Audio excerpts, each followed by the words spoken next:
We have never heard such a broad list of actionable items for them to work on for the next 3 to 6 months. To hear that we covered all these topics at a high enough level where there are so many different actionable takeaways gives Max and me incredible pleasure and honor that we were able to teach these and share these principles with all our attendees. We're already looking forward to the next one.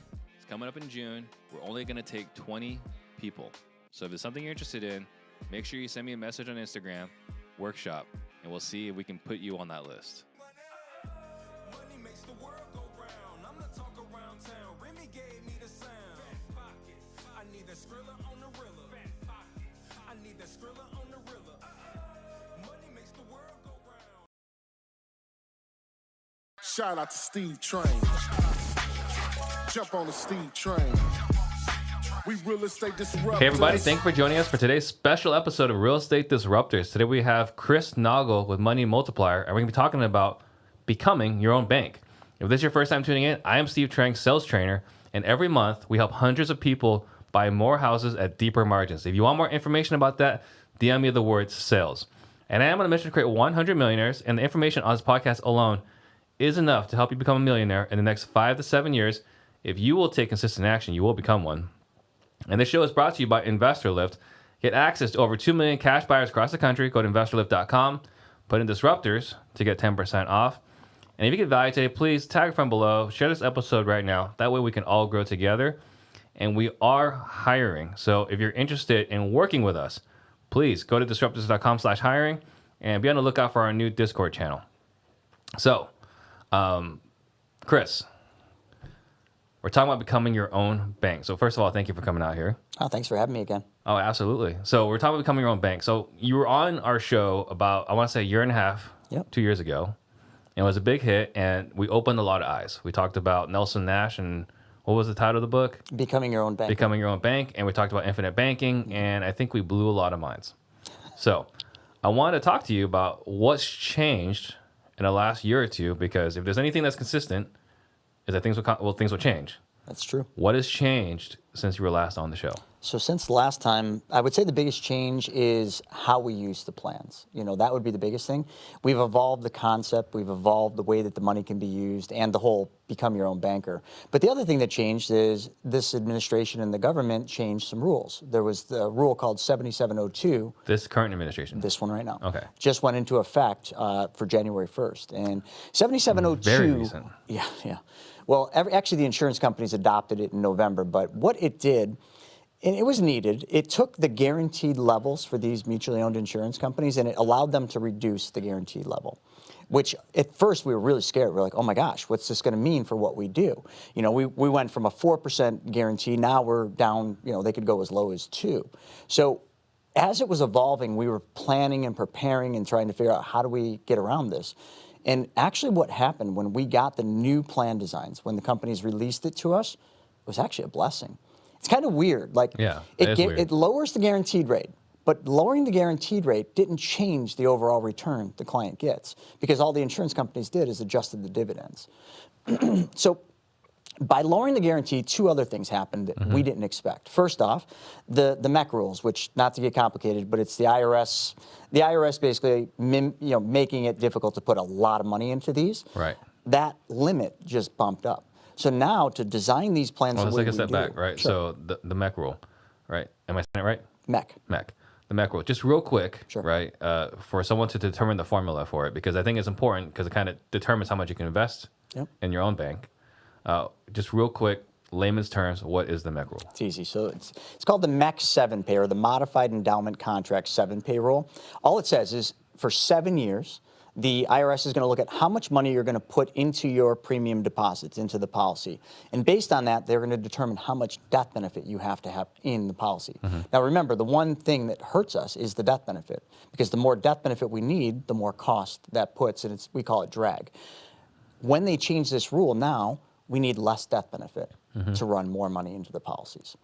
So that's what happened. Okay. All right. So continuing on, now you got to modify your policies to... Yeah. So now when we started playing with this and doing the plan designs, we found we could put more money into the plans with lower death benefits. So all that means is the plan got a lot more efficient. So the plans actually perform better long term, in some cases significantly better. Interesting. Okay, so it's been only a little bit over a month now, but the clients you're seeing right now that are investing in this are getting a higher return. Yeah. Okay, now you're saying the guarantee gone down, but all in all, can there be a lower return in the long run with the newer plans? Yeah, it could go both ways because the guaranteed floor, all the companies, and here's the hard thing for us, all the companies are at different levels. We used to be 4 across the board. Now some of them are at 2 guaranteed, some are 3.25, some are 3.75. So it's a weird thing. But for example, before, one of the main companies we deal with was 6% with dividend. They're still 6%. The guarantee is 3%. The dividend now makes up the difference. So nothing changed for the client. Gotcha. And actually, one cool thing that did happen outside of being able to put more money in and make the plan more efficient, the cost for borrowing money out of the policies went down. So because the guaranteed floor went down, most insurance companies, not all, but most, reduced the interest rate that they charge on the loans. Sure. By in some cases a full percent. Okay, so you could borrow but pay less interest in borrowing from your own policy. And as you know, the whole idea with become your own banker and what we do is we're working off of a spread. We make this much, it costs this much to use the money, there's always a spread. And because of the uninterrupted compound interest we earn, that spread every year gets bigger and bigger. Well, automatically our spread just like that got bigger because of this rule, because now our borrow rate's less. So just take a step back for our listeners that may not have listened to the very first episode. Sure. What does it mean to become your own bank? All right, so let me explain it this way, and I'm just going to use a prop. So all of us save money, or at least I hope most of us are saving money, and we've been taught, and I always say lied to, about where our money goes. So you get paid, and you trade hours for dollars, and you get paid. When you get this money, what do you do with it? You put it into somebody else's bank, a traditional bank. Then from there, you invest it, you buy cars, you start businesses like this, you do whatever you're going to do. So what happened with this concept is back a long time ago, the Rothschilds, the Rockefellers, the J.P. Morgans, and all the wealthiest families, they were bankers, but they didn't trust banks. So they needed to find a better place to store their capital. And the safest place then and now is none other than giant mutually owned insurance companies. So becoming your own banker is take the money that you normally would put in the bank, take the money you'd normally put into a 401k or other investments, and change just one thing. Change where your savings goes first. Put it into this policy, but remember last time we did this, we talked about the machine. This is a specially designed and engineered whole life. As soon as I say that, the red flags go up. Boom, boom, boom. For you, I remember when I was presenting this concept, and you were about ready to stand up and go to the bathroom, and I'm like, and this is the point where the people that think they know what they don't know stand up and go to the bathroom, and Steve was already standing up, getting ready to go to the bathroom. Yeah. He sat down because everybody thinks that a whole life is the same. They think that all whole lives are created equal. The whole life that we use is the same way that a bank would use it. It's not the same whole life you're going to buy from your brother-in-law. It's not the whole life you're going to buy from the insurance store. It's designed for banking, not for death benefit and life insurance. So Mr. Ramsey or Susie Orman, which I admire Ramsey, they think they understand what we do, but they don't, because they just understand regular whole life. Yeah. So I first want to make sure that the machine, which is this specially designed and engineered whole life, is not the whole life that you know. It's completely different in design. So when we put our money in that machine, the whole life, that money is now earning a guaranteed interest rate from the insurance company plus a dividend. By today's standards, it's about 6%. I put that money there, but that's boring. No one wants to, this is what people do. They put their money somewhere, and to get compound interest, they think they got to leave it there. But this is the one change. I put my money here, and then I can immediately take my money out, and I can lend it out. I can use it to buy a car. I can invest it in crypto or whatever, and my money actually never left my account. So when you use a bank account, you put, let's just say $1,000 in a bank account, you take 900 out, how much is left in your bank account? $100. Right. And you're earning interest on 100. In this, if I put 1,000 in this account and I take 900 out, I'm still earning interest and dividends on the full 1,000. Because the insurance company lets me take my money out, but it's not really my money. They're giving me a loan against my death benefit. Right. Because all whole life has a death benefit. So all I'm doing is I'm borrowing against my death benefit that's going to be paid out someday when I die. So now let's give the full circle. Now that I've changed where my money goes, I want all of you to think of a circle. Your money starts on the left side of the circle. And I'm just saying all you should do here is change where that money goes.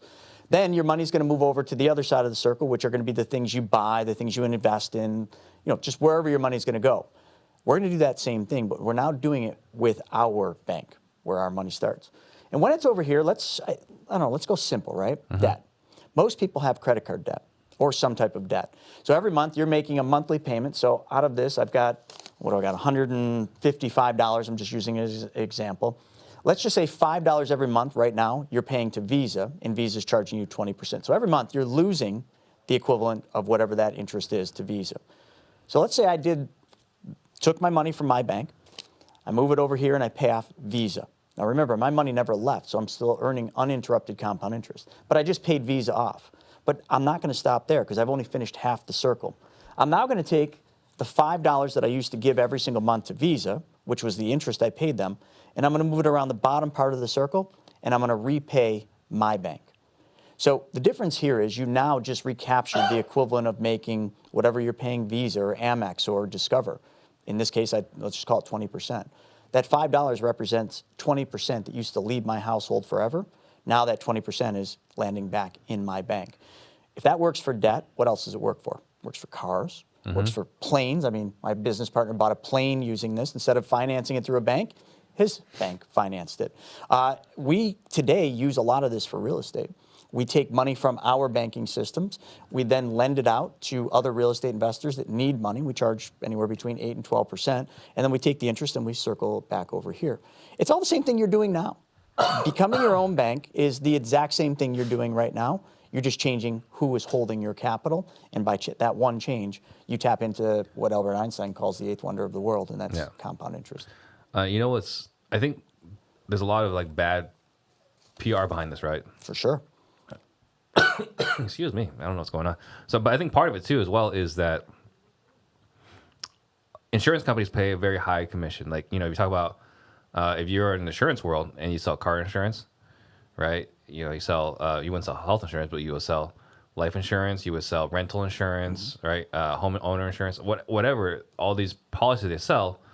But if I remember correctly, life insurance is where they get paid the most. That's correct. And so I think part of the reason why whole life has a bad rap is because people are selling these things but not understanding how to build a policy. That's correct. So let's talk on that, because that's the biggest misconception. I always quote Will Rogers' quote, the biggest problem in America is not what people don't know. The biggest problem is what they think they know that just ain't so. Everybody thinks that a whole life is a whole life is a whole life. That'd be like saying a Ford Focus is a Ford Focus is a Ford Focus. But then you watch YouTube and you see Ken Block driving a Ford Focus rally car 130 miles an hour sideways around a turn in full control.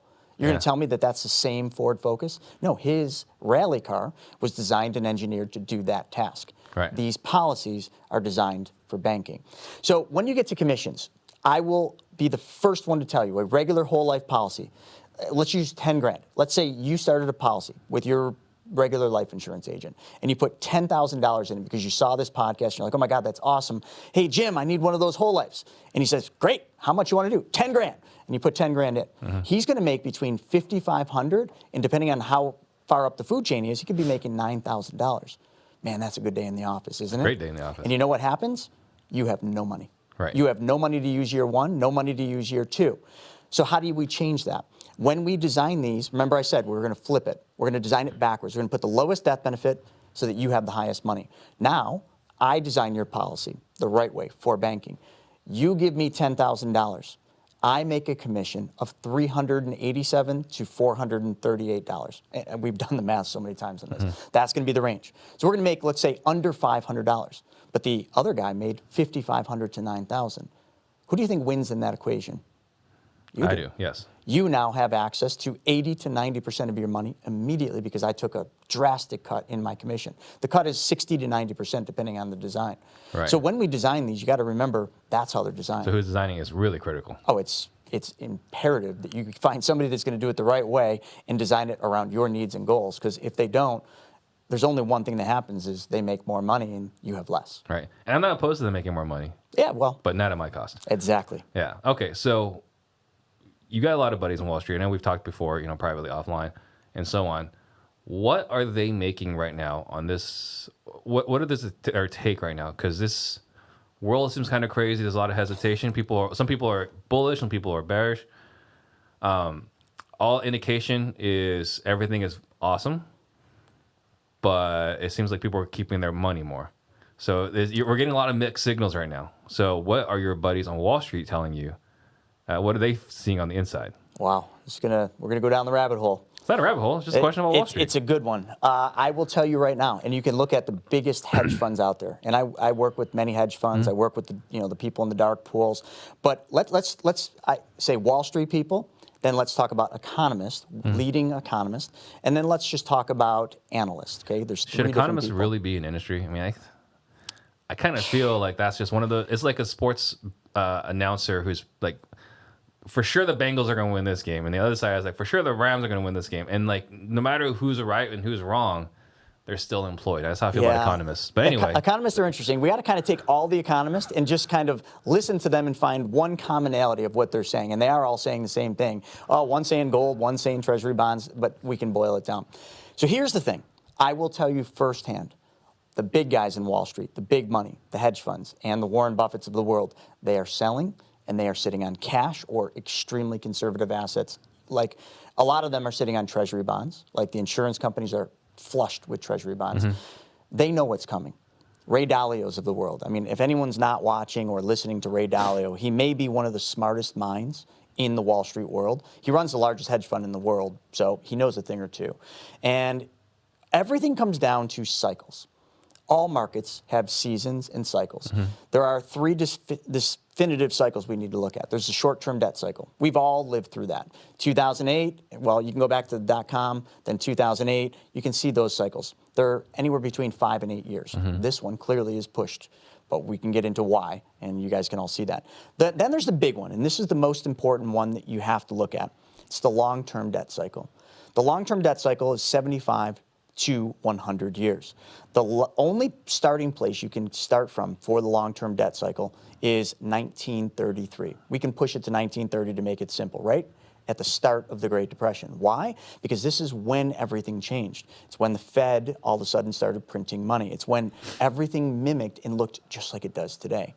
Not trying to scare you, but this is what that looked like. And so if we go fast forward from 1930 or 33 or wherever you're measuring, we arrive at about, depending on how you're counting, 80 to 88 years, okay? If the cycle is 75 years and we're 88 years in, where are we going? Well, it's not even where we're going, it's where we're at right now. Yeah. But people just don't see the signs. The other cycle that you'd have to look at would be the capital markets cycle, and that has come and gone, and we are there. Every single sign that you see out there, if you're in Wall Street, if you're an analyst, if you're an economist, you all see the same thing. I see the same thing. We are at the end of the cycle. The government so what is it that you're seeing that you said you're seeing the same thing? Everybody is seeing that the weaknesses right now we're already in this, okay? And I think, here's my opinion, and I can't tell you when this is going to happen because I don't have a crystal ball. Matter of fact, mine broke. I put it in the shop, and they can't fix it. But anyway, nobody can time the market. I don't care how good they think they are. No economist can tell you when the market's going to go down. I think we are in for the next Great Depression. Now, that's drastic, but all the signs point to one place. All the economists point to one place. All the Wall Street guys know that this is going to be a big crash. The first leg of this crash, everybody thinks that it just happened. That was nothing. That was like in California, a murmur, like, honey, did you feel that? Yeah, I think we felt something. The first one that's going to go down, which is the first dip, will, by the numbers, by the levels, be 50+%. Mark my words. You guys might not believe me, but just watch, because I'll be right. 50+%. And then from there, all the stop losses will trigger. Every single automated feature in Wall Street will trigger, and it will perpetuate the fall. Then the government will have to make a decision. So do you want to know why I know where we're at? The Fed minutes just came out. Most people probably don't even know what this is and what that means. But they came out and they said two specific things, if you read carefully. Number one, where are interest rates going? Up. Up. How many times? I mean, I think they're just going to have to keep going up. Right. They said 3, 4, 5. They didn't even really give a number, but it's going to be more than what Wall Street was expecting. That was one of the reasons the market fell.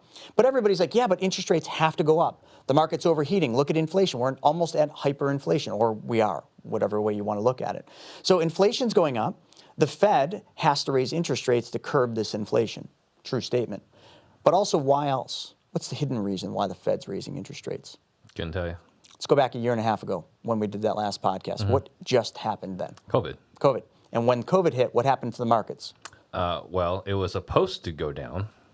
It did, though. The first leg was 34%. Yeah, but it was a very short blip. Very short. It was a very short blip, and then they opened the printing presses.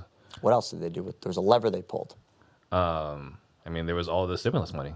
Well, before stimulus, the first lever they pulled was what? Interest rates. Remember? They went from wherever they were in interest rates down to close to zero. Yeah. That was the first lever. Then they printed money. So that is monetary easing. So, not to get boring, but the first thing they'll always do is pull interest rates. That stimulates the economy. It makes money cheap. It makes money cheap for institutions. It makes money cheap for you and I to buy cars, refinance houses, everything we do. Then they just printed a silly amount of money, infused it all in, and when the Fed prints money, the Fed is not the government. Fed is a private institution owned by the largest bankers in the world, some of which I've already mentioned. So the Fed prints money. The Fed can't give you money. The Fed can't give our businesses money. The Fed can only put money into the capital markets, Wall Street. And how they do that is they exchange the printed money that was printed out of thin air. They exchange that for paper debt called treasuries. And they exchange it with the U.S. government. The U.S. government then gets trillions of dollars. The Fed gets trillions of dollars worth of bonds. IOUs. The government, U.S. government, owes the Fed all this money. But then the Fed infuses that money into the markets. And you've heard about this, the bond buying programs, right? Well, the Fed now realizes they got inflation. So this is the perfect way that they can start pushing the interest rate lever up. But the thing no one will tell you, and the one thing I haven't seen once on the news, I see it in YouTube and places, the hidden reason the Fed is raising interest rates pretty aggressively is not just to curb inflation. The Fed loves inflation. Inflation, and the government loves inflation because it makes their dollars less. Does everybody understand inflation, you think? I mean, we can take a second to talk about it. 1 second. Inflation. Everybody thinks that things at the grocery store just get more expensive. No, your dollars just got weaker. That's inflation. It's a hidden tax. It is not groceries and gas gets more expensive. Your dollars just buy less because they're weakened because they printed a whole lot more. Those things cost the same. Our dollars are just no longer as effective. Bingo. Yeah. Bingo. A lot of people just think inflation, everything got more expensive. It got more expensive because your dollars can't buy what they used to a year ago or 2 years ago. Right. I just want to get that out of the. So they're raising interest rates because they know what's coming. And the first line of defense, if you were in battle, we'll call it the government and the Fed, the first line of defense is the interest rate lever. Well, we're sitting close to zero. Where are they going to pull it if the whole market lets loose? They don't have any ammunition in the gun. They got to get that interest rate up so that when this event happens, they have something to stimulate the markets again. That's the first thing. Yep. But that's not the important thing. So here's what Wall Street knows. Here's what Ray Dalio knows. And here's what all the people in the know that most people do not. So I want to be the first to tell you. It's not the interest rates being raised that's really going to hurt it. It's a delicate balance, and it will stunt the growth of the market, but it's not going to send it down. Okay? What will is the second part. The Fed then said, we're going to unwind the balance sheet. So anybody in business understands what a balance sheet, assets and liabilities, we'll just keep it simple. To unwind the balance sheet, what the Fed will have to do is first stop buying as many IOUs, because they got to slow that down, which they're already going to do. By March, they're going to taper the bond purchases. But then they've said that they're going to start selling bonds into the open market. Did you ever remember the movie Spaceballs? Of course. I want everybody to try to just get a visual picture. In the movie Spaceballs, which was an epic movie, you all should watch it again, there was a part where the bad guys, Helmet, rolled up to a planet, which was clearly Earth, and their spaceship turned into a maid and put a vacuum cleaner on Earth, or the planet, to suck all the oxygen out. When the Fed starts selling bonds in the open markets, I want you to envision that vacuum is the Fed. And I want you to envision all the trees and the air that they were sucking out is money. It is going to literally erase all the money they just printed by sucking it straight out of the markets. In doing that right there will begin the process of deleveraging. That right there will change the tide and everything will go down. Mark my words.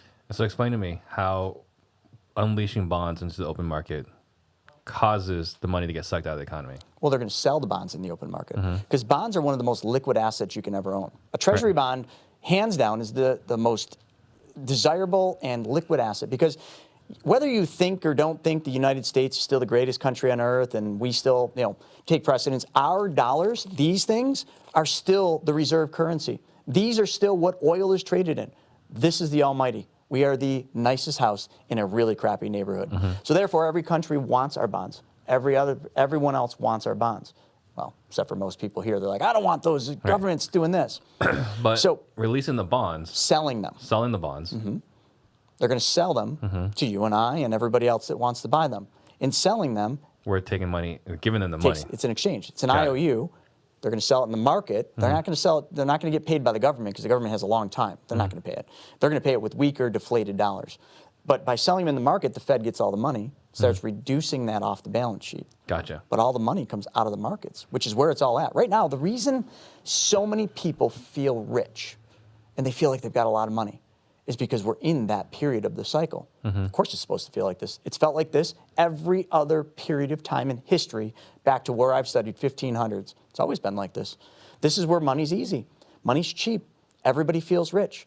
But why do you feel rich? The value of your house is skyrocketed. So you got all this equity. We can hit equity down the line, right? True or true. Second thing, your stocks have done very well. Until just recently, they've been doing very well. Your crypto accounts skyrocketed, right? Until recently. But all the things, assets, that are controlled by Wall Street or some component of Wall Street, maybe not so much crypto, have all been inflated by two things. Low cost of borrowing, debt, okay? And secondarily, massive amounts of monetary printing and money being infused into the markets and into our pockets.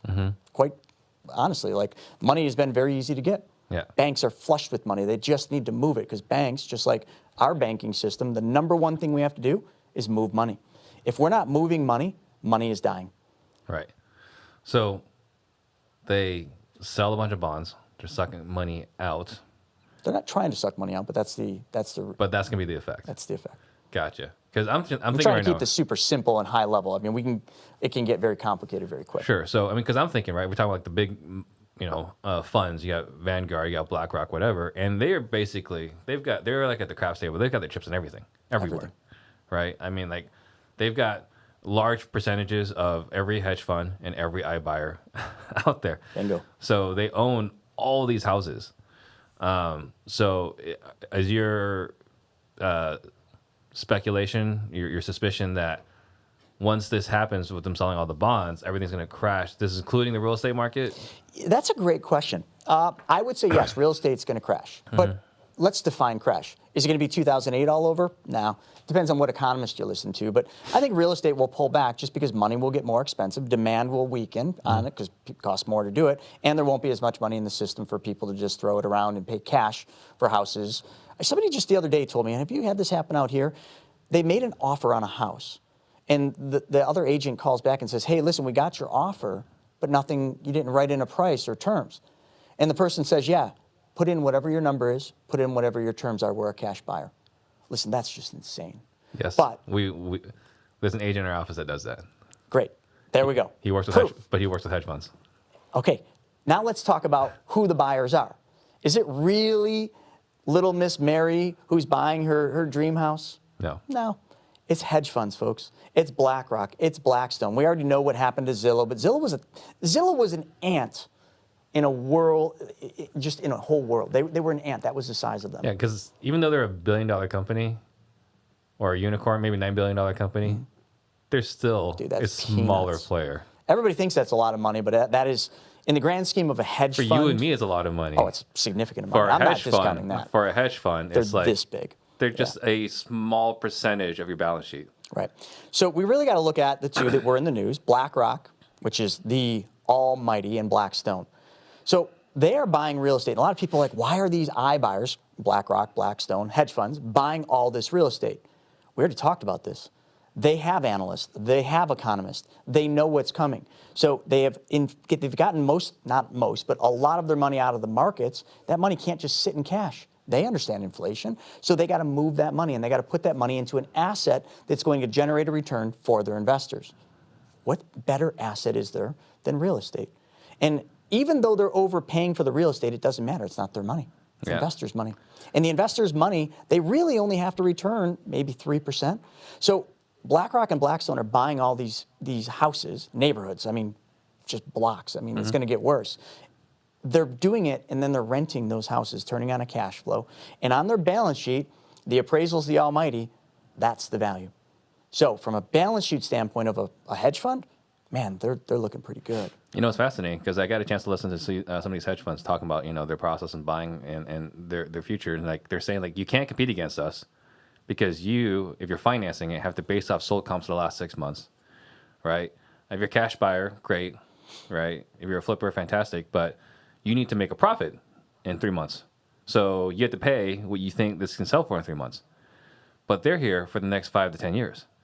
They don't care what it costs today because they're looking at what's going to sell for in 5 to 10 years. Absolutely correct. So it's fascinating to see, so you can't compete against them because their model is completely different than a model that you and I have to survive with. We could never compete against them. Yeah, I can never say, I'm going to buy this. I don't care what I pay for it today because in 5 to 10 years, it's going to be worth this. Like that. No, I need to either profit today or at least be able to survive the monthly payments so I can sell it so I can still be here in 5 to 10 years. Oh, man, you're hitting such a great topic. You're absolutely right. So now we go back to the cycles, right? There was a 5 to 8 year cycle. There was the big one, which is we'll call it 75 to 100 year cycle. So if you look at just those two, those are the big ones. And when it does go down, does anyone know how long it takes for that period of that decline, okay? And I'm trying to keep the name simple. There's terminology for this. The decline and then the recovery. How long did you say most hedge funds have a time horizon for?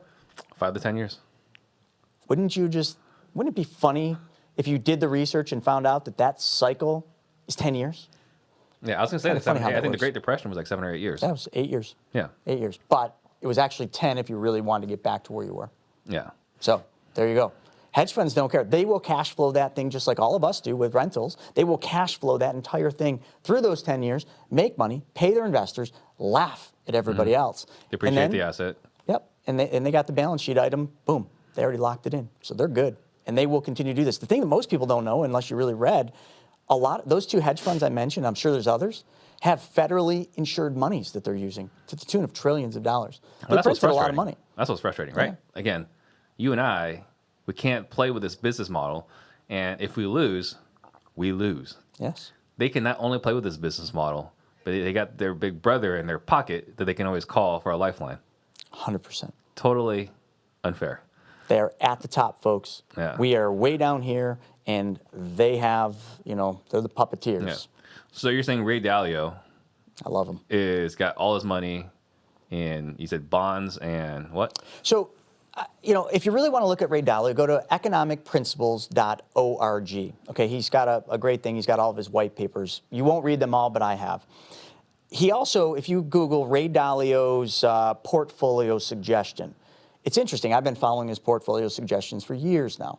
His portfolio suggestion just drastically changed. And I'll tell you what it changed. He went from, he's an equities guy. He has to be. So he buys a lot of equities, but now he has shrunk the equity position of his suggested portfolio.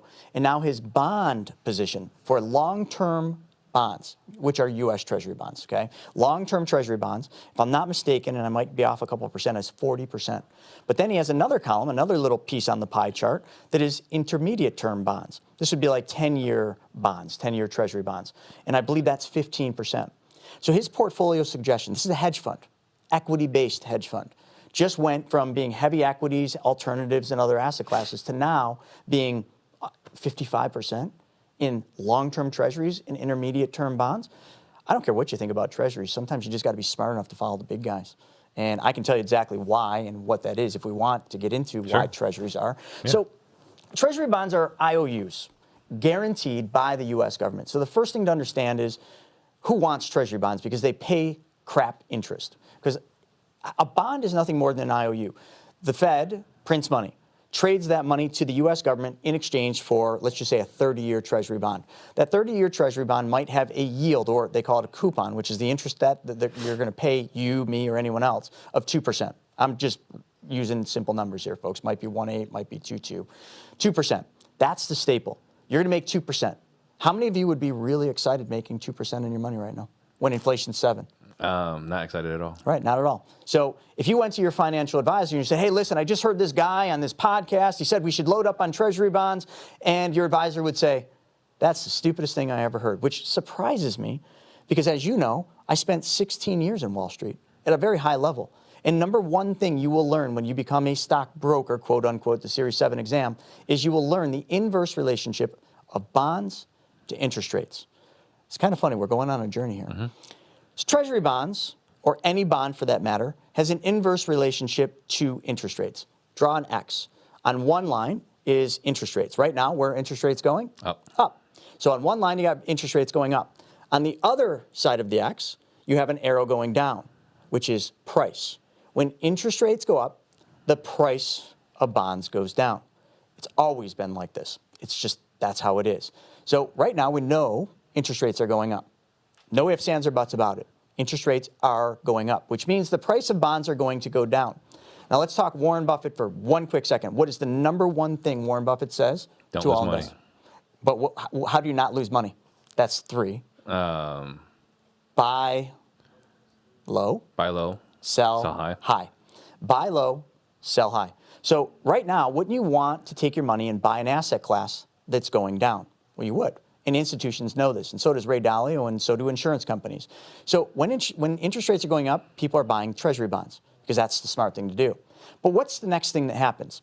This event, this storm, this market correction, recession, depression, whatever you want to call it, when that goes down, the first thing the U.S. government will do and the Fed will do is drop interest rates. I promise you it would be the first mode that they will do. When they drop interest rates, remember that inverse relationship. Now, on the axis with the arrow going down, we take the price and we replace that with interest rates going down. The axis going up, we replace that with price. Now, your bonds skyrocket. Look at it. Pull up a 30-year treasury bond and look at the performance in every other recessionary period. When the Fed pulls rates, the bond goes up in price. Well, you see it. Anytime anyone's uncertain, anytime you're losing confidence in the market, you go away from the stocks and you go into bonds. Right? Absolutely. Bonds protect you. But it's always too late. Everybody reacts too late. Yeah, they get reactive. But generally speaking, right, in a good market, you want to be in stocks. In a worse market, you want to be in bonds. They call it a flight to safety. So when the market goes to crap, people's money flows to the safest asset. Bonds and assets, real estate, hard minerals, assets, whatever. Tangibles, gold, heavy metals. silver. Yep. Right. Okay, so you touched on a moment ago, right? We're talking about diversifying, right? So we talked about bonds, and then you mentioned a little bit about crypto. Yes. So you're into crypto at the moment. Sure. So why? Well, crypto has zero intrinsic value. For a Wall Street guy like me or Warren Buffett, like we really don't understand it because we can't use the typical metrics. I'm kind of with you on this. There's no intrinsic value. But you know what there is? Let's talk Bitcoin for a second. There's no gold standard. No, it's not gold. A lot of people want to compare Bitcoin to gold. Don't do that. You'll be very sad. But the one thing about Bitcoin is there is a finite amount. Okay? There's not a finite amount of gold. There's more gold than we can ever mine, and there's no telling how much there is. They put it all in a fort. Yeah. But exactly. But Bitcoin, there is a finite amount. So when you talk about valuing Bitcoin, it is based on 2 things. Number one, the finite value. Okay? The finite amount of it creates a value, perceptual. But the biggest thing with any crypto is investor confidence. What are people afraid of right now? They're afraid of this. They're afraid of holding the cash because they know it's losing money. Faith in the dollar. Right, the faith in the dollar. So what's the alternative to the faith in the dollar? Gold, but gold's pretty high right now. Silver, precious metals, yeah, maybe. Or crypto, the new kid on the block. It's not really that new, but it is. So a lot of money has flown to crypto. We have millennials now making good money. Actually, some millennials are making significant amounts of money. Bitcoin millionaires. There you go. Yep. So they're putting money into crypto. And I think crypto, so there's 2 ways to look at this. We all heard recently that the government's going to, in February, do an executive order to start monitoring crypto. We knew this was coming. So if you think that that was a surprise, I don't know what rock you've been living under. But here's the thing about crypto that's interesting. You can make a ton of money in crypto if you get rid of FOMO. FOMO is the fear of missing out. If you stop chasing unrealistic returns, if you stop thinking that Bitcoin's going to go to the moon. I mean, how many times did I have to hear in 2021, Bitcoin's going to be $120 or 120,000? I just listen to people and I'm just like, okay, great. Whatever you say, buddy. It's like your Uber driver telling you, oh, you buying Bitcoin, you buying Doge, you buying, Shiba Inu or one of the other many garbage coins. I don't want to swear, but we know what they're called. Altcoins. They're altcoins. Altcoins. We'll just call them. But we have friends that are billionaires in Shiba Inu or whatever. I know, and you're going to. I mean, it's that time. You're always going to have the early adopters that make a bunch. But for every one person that becomes a billionaire or a multimillionaire on it, it's billionaire, but you can't access it. So bingo. That's the problem. Where's your liquidity? You see, when you talk about money, what is money? Money, which is the only thing we can call money in this country, this is a means of exchange. Money is a means of exchange. Money for food, food for money. Money for car, car for money. Money for house, house for money. Can you take your Bitcoin, Ethereum, Doge, Shiba Inu, whatever one you want, and buy bread? No. I mean, we did have a glimmering hope when Elon said, hey, you can buy your Tesla with Bitcoin. Woohoo! We're starting to get there. Now we got an exchange. Then he came back and he said, hey, sorry, Bitcoin's bad. Bitcoin mining is bad for the environment. You can't buy a Tesla anymore. Darn. Yeah. Or you're going to buy the Tesla, and all of a sudden when you're ready to pay for it, your Bitcoin just fell 30% overnight. Right. It's very volatile. But that volatility can make you rich if you know how to trade the levels. I mean, how I've been doing it is for a while when Bitcoin was going up and trading, it traded $40,000 to $50,000. I'd buy it when it got to 40 or 42, and I'd sell it when it got to 50. And then when it ran through that one time and got up to 68, I held it a little longer, and I think I got out at like 62, and people said I was crazy. Why'd you sell? Because, listen, I'm an investor, and I invest with rules. So I follow my rules. I actually broke my rule there and waited a little longer, and I got out. So now, where did Bitcoin just go? I think, did it hit 28? 28, yeah. It fell down to 28. So what are those rules? Okay, so you want the rules for investing. It's very simple. Outline how much money you're going to allocate in your investable assets into any one asset class, okay? I don't care if it's stocks, bonds, treasury bonds, futures, gold, any of those. That's why we build these portfolio models. How much of your investable dollars should go to each one of these asset classes? It's diversification. Secondarily, you then have to establish what is going to be your entry point. Well, some people just don't know how to do this. And the only answer I can give you, if you want to know when to buy, the answer is always dollar cost averaging. Bitcoin, like I buy Bitcoin and Ethereum. Those are the only two I really care about. Maybe Cardano, but whatever, Bitcoin and Ethereum. Every single week, I put several $100s into each of them. Systematically. I don't care if it goes to 60. I don't care if it gets down to 28. But this recent fall, when it was falling, and it got down to, I started buying at about 34,000, and I bought deep. And I was buying, and it dropped, and I was buying, and I dropped. I was buying chunks. I was dollar cost averaging the whole time, and then I was buying chunks. Now when it comes back up, so my rule is, what is your buy-in point?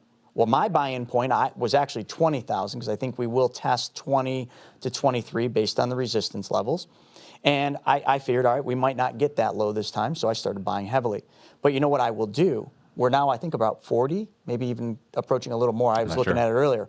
My selling point, I'll start really considering selling that position at about 45. If it's running really solid, I will hold it no more than 50. The rules. Your buy rule, set it. Is it just dollar cost averaging? Great, don't defy that rule. Is it I'm going to buy when it gets to this price, and I'm going to buy up to 10%? That's your rule. But don't just buy. That's not the most important thing. Where are you going to sell? What's your exit point? Because there's 3 rules to investing. Buy low, sell high, and don't lose money. The third, which you started with, is an automatic if you do 1 and 2. So those are the simple rules. There's more, but set your parameters, set your rules, and follow them. I think kind of what you're saying indirectly is make a decision, have a plan, execute your plan, and remove your emotions from it. No emotion. Which is tough. Like for me, I have emotion, okay? I don't trade my portfolios, and I have zero money in the stock market. We have a private hedge fund, and our private hedge fund invests solely in individual companies that are not public, that have an exit strategy, or will be going, to an IPO. So a former Wall Street guy, $0 in the stock market. Not 1 penny. Why?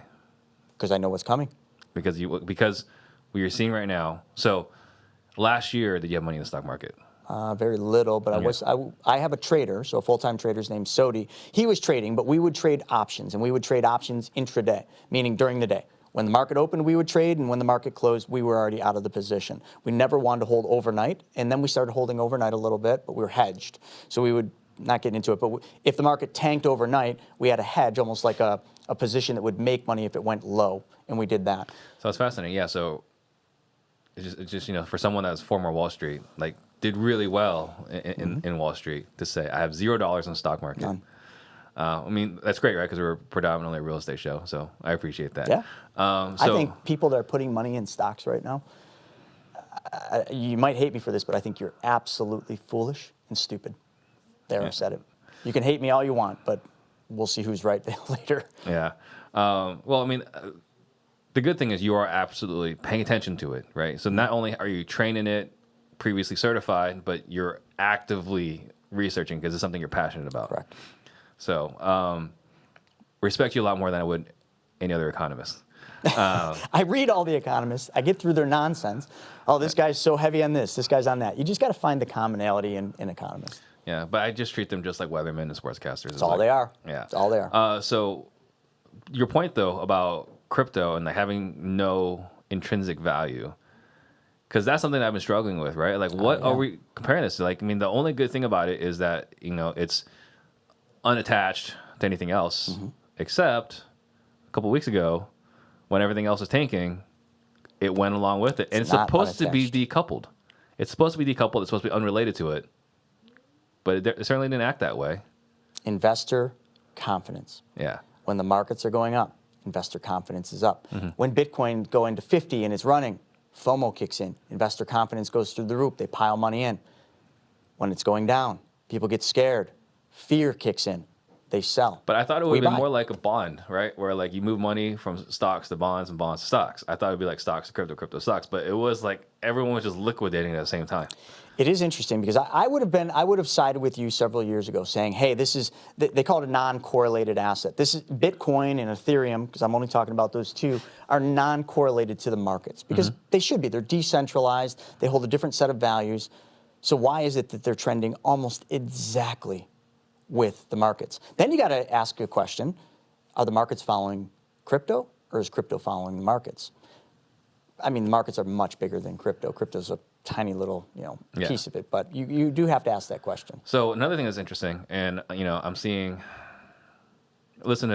I only listen to one episode of Joe Rogan, and there's a challenge in that the person that's sitting at the board on BlackRock is super well connected with everyone in DC, and not only are they on the boards of Big Pharma, they're also on the boards of big media, and they're also on the boards of literally every other important corporation.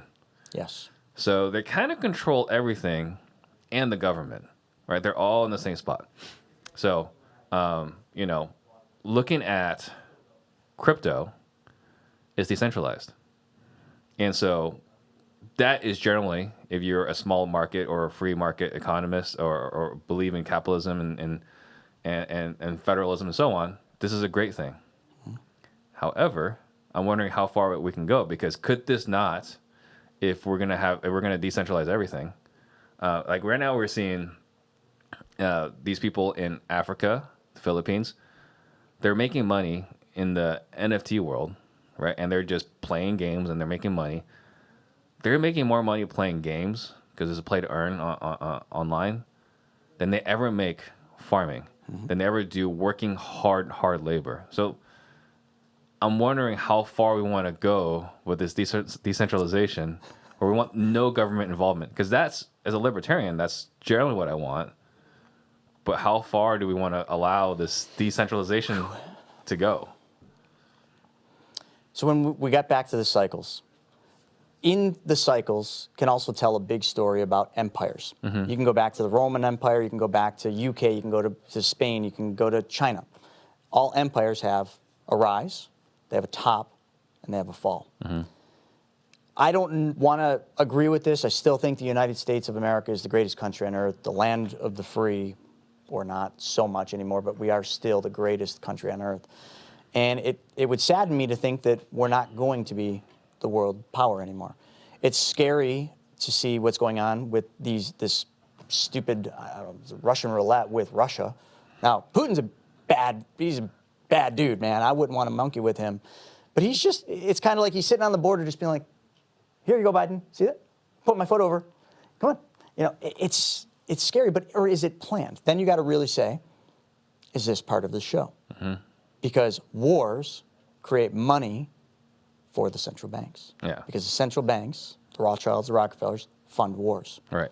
Not only that, if you're looking at a great reset, if we're trying to devalue the dollar, because really they don't want the dollar anymore, they want some form of a digital currency, what better way than to go to war and then basically use that as the excuse to change to a new world order or the Great Reset?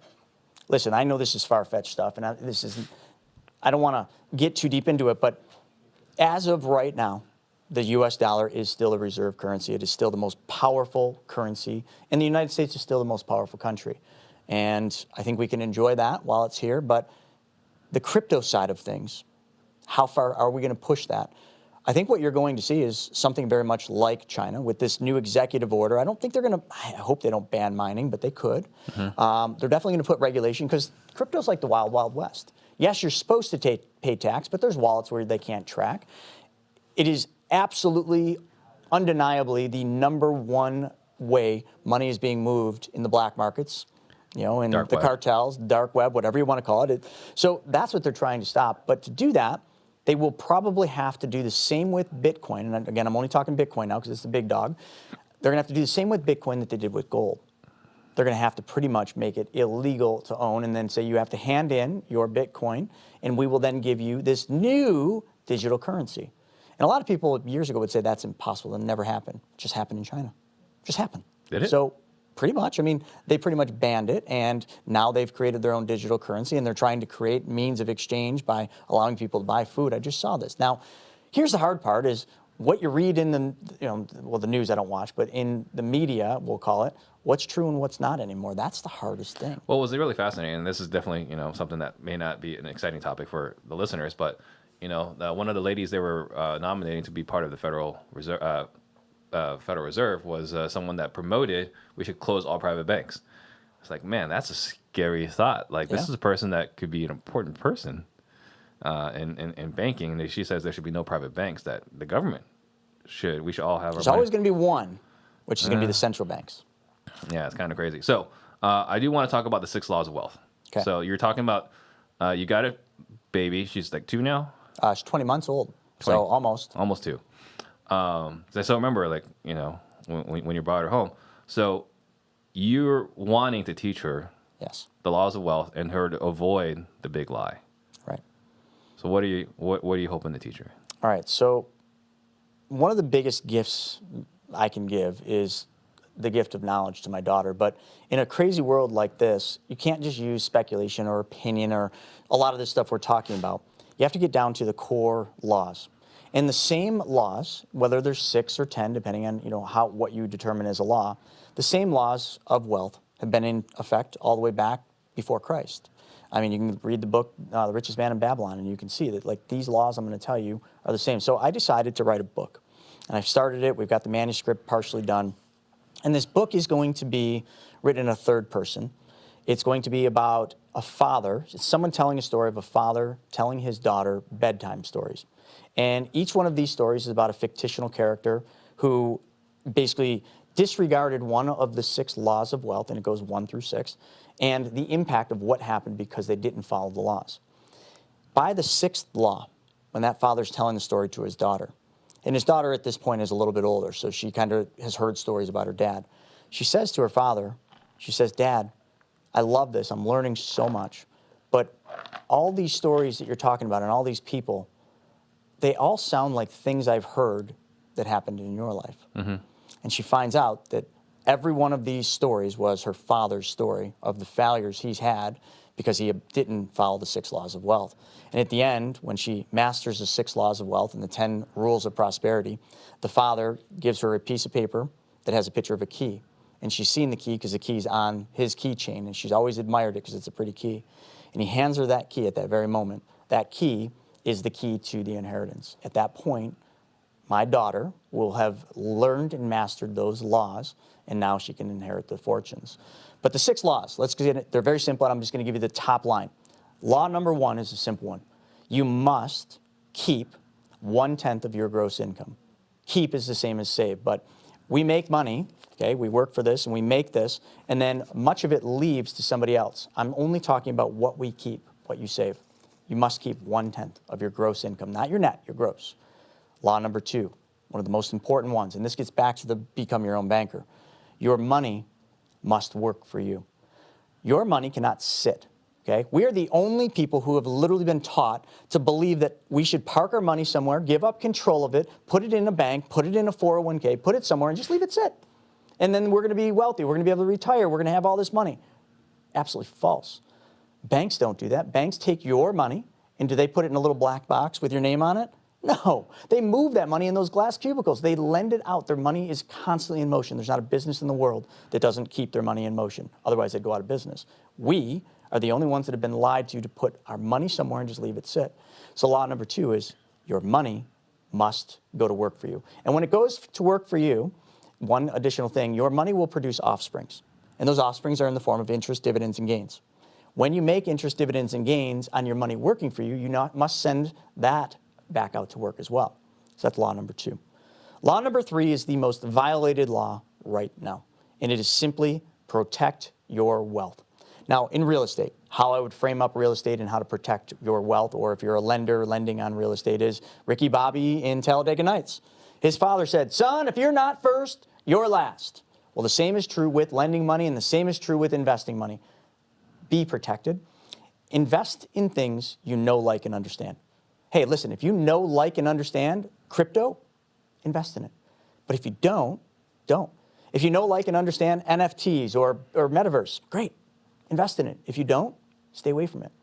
Secondarily, if you're going to invest with somebody, if I'm going to invest with Steve, I want to know that Steve is an expert in the field of which I'm investing in with him. And I want to know if he's an expert through knowledge, through wisdom, and through time. Because the only way to get wisdom is to stand the test of time, which includes failing. So that is the 3rd law, protect your wealth. 4th law, this is another big one right now. If you seek unrealistic returns, your money will flee you. How many of you out there are seeking unrealistic returns? You hear these stories of in crypto or anywhere in the stock market, people making 30, 40, a couple 100%, the staking returns of 40, 50%. People don't even understand staking. You're not getting paid in US dollars. You're getting paid in a token or a coin that has a valuation that really intrinsically is worth 0. So be careful with staking. They might say they're paying you 20 or 10%, but it's 10% in a coin and whatever that coin's worth. So do not seek unrealistic returns. Remember the tortoise and the hare. Okay? The tortoise won. Building wealth is a marathon. It is not a sprint. Anyone sprinting to build wealth will lose their money. Rich, you know what rich means? Rich is the person who found money or made a bunch of money who has not yet learned how to keep it. Well, that's one way to keep it. Law number 4. Law number 4 is not just a law of wealth, it is a law of how we should live every single day. And it is you should always spend every single day of your life giving. And when I say giving, I don't mean you have to give dollars. Spend your time solving other people's problems and do it unconditionally. Don't ever do something with an expectation of somebody giving you something back. Do it because it feels good. Do it because it's the right thing. If you just spent all your time, Zig Ziglar says it best, right? If you help enough people get what they want, you get exactly what you want. I am living proof of giving. My success, I will say, is almost solely due to giving. As I started changing everything, when I was in Wall Street, it wasn't giving. It was take, it was make, and it was bigger things, bigger houses, bigger cars. And what happened? My money fled me. My money left every time. So give unconditionally is law number 5. And law number 6 is simple. We're here on this earth for a short period of time. And while we're here, we need to spend our time creating a legacy that outlives us. And I'm not talking about a legacy created by life insurance. I mean a legacy that lives beyond and helps people live a better life in one way or the other. And hey, I'm not discounting money. Money helps us live a better life. It is a very important tool. So those are the 6 laws of wealth. Got it. And then finally is, what are you doing to prepare for what you feel is coming? Great. So let's go back to the beginning. Become your own bank. Those stupid, specially designed and engineered whole lives. I have 9 policies now. I have 1 on my daughter, 2 on my wife, and 3 on Larissa, and 2 on my mom. I funnel as much money through my banking policies as I can because my money is guaranteed. And who else is doing this? Banks are banks are the number one purchasers of whole life in the world. I just looked, 2021 banks own, I'm going to try to get this right, I think it was 47 or $94 billion according to 2021. It's insane. Banks are the number one purchaser of what I'm telling you. I put my money in these whole life policies, but then what I do is I'm always seeking opportunities. I want people like Steve to call me and say, hey, Chris, I got this real estate deal. I'm going to do this Airbnb. I need 500 grand. Can you give it to me in 30 days? Yes, sir. Take a loan from my policy. I give him 500,000. He exchanges interest back to me because my money's now working for me. I take the interest he gives me, I put it back in my policy, and I find another place for that money to go to work. In doing this, I get all the money back for all the vehicles I ever buy, drive, and own. Heck, my partner bought an airplane, and he's getting all the money back for the plane. Second thing I'm doing, I am heavy on U.S. Treasury bonds. No secret. I own a lot of U.S. Treasury bonds. I have just bulked up my Bitcoin and Ethereum positions. I'll sell them, but I have quite a bit of that right now. And the only other thing I'm doing right now, which is going to be contrary to what you're doing, I had a large rental portfolio. Me and my wife have flipped 200, well, we have them under date. When these three are done, 271 houses.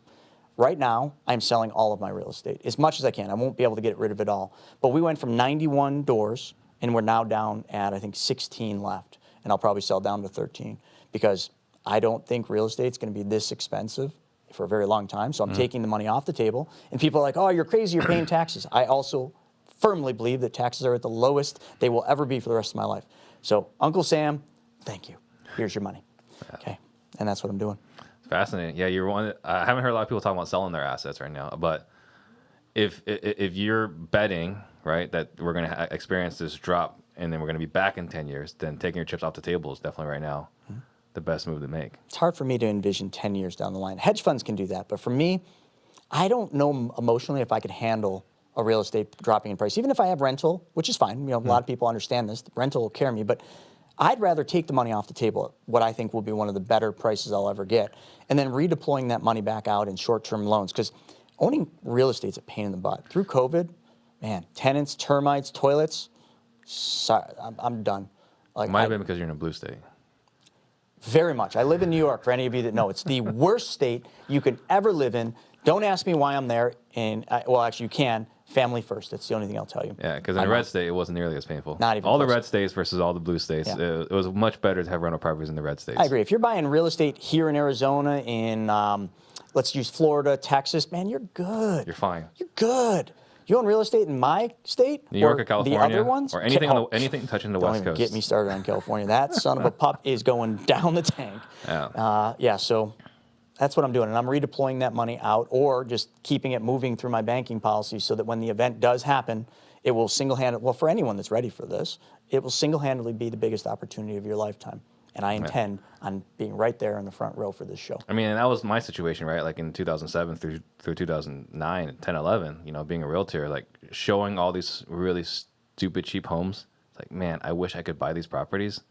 Where I would be if I was able to acquire all those properties on sale. Oh, man. So, again, if you believe that houses are going to be on sale in 2, 3 years, whatever, maybe next year, then absolutely taking chips off the table right now is the best thing you could possibly do. Okay. So, guys, we took this a little bit of a different turn, but, I think that money is an absolutely critical component to understand. We talk about business, we talk about hiring, we talk about acquisitions, which is all really important running the business. But money is one of those concepts that most people have a really hard time wrapping their head around, and, when Chris was on here before, we talked about the creature from Jekyll Island, we talked about Nelson Nash. I think this is a really critical concept that you guys do really should spend a little bit of time at least understanding money, because it's a valuable, valuable tool.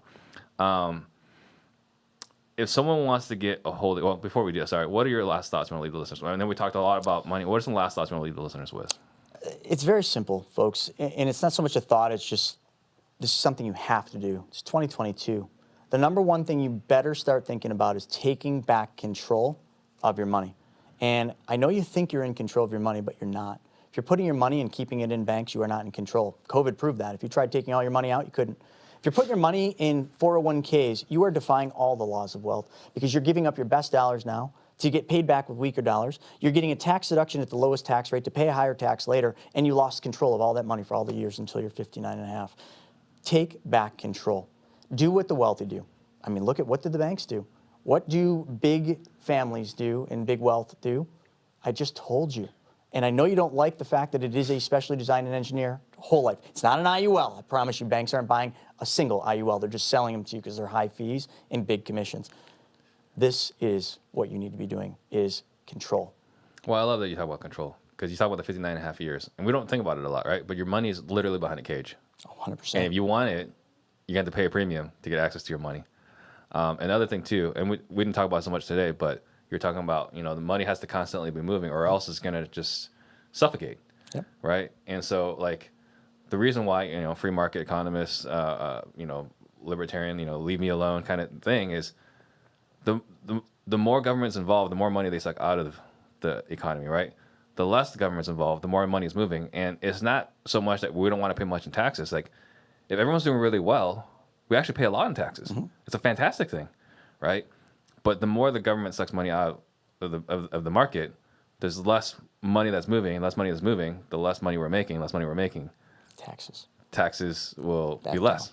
So it's a very fascinating idea of like what money can do if you really understand it at a high level. There's a great video on Ray Dalio's. It's just go to YouTube and look up the Economic Machine. Mm-hmm. It's 30 minutes, and it's probably one of the best ways to understand where we're at right now.